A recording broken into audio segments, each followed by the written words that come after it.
Everybody thought he was the greatest. He was like a god. He invented or developed a lot of ways of picturing the American experience, or which becomes a metaphor for, bigger experience. He certainly was a realist in that he painted what he saw. His pictures are made out of facts, certainly, but also memory and improvisation. Edward Hopper didn't belong to a movement or a group or a school. The consummate outsider, he belonged to himself. In the 1920s, at the beginning of his career, he painted the plain, unadorned face of America. Factories, telephone poles, small-town streets, and touring cars. And he pared them down to the raw essentials. In the sense of a white wine, he certainly was a dry white wine.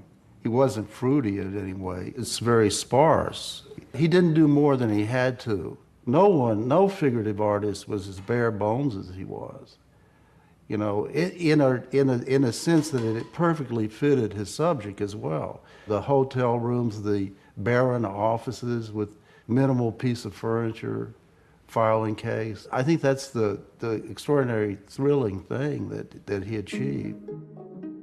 Art critics saw Hopper's work as the latest chapter in the history of American realism. They compared him to Thomas Eakins and Winslow Homer. But Hopper's paintings lacked their dynamism and verve. That restraint seemed to come from within. Even his closest friends found the 6'7" Hopper a little daunting. Hopper had no small talk. He was famous for his monumental silences. But, like the spaces in his pictures, they weren't empty. Hopper was equally deliberate about his paintings. He worked hard, and his ideas came to him slowly. It's very hard to define how they come about, but it's a long process of gestation in the mind. Mm-hmm. And arising emotion, I suppose.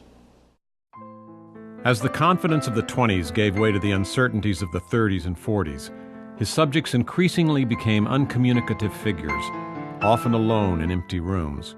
He translated their small dramas into something timeless and universal, in images of stillness and solitude that suggest but never describe a narrative. Hopper's work engaged our imaginations by drawing on what was universal in the American experience. They capture silent moments, like frozen frames from the drama of American life.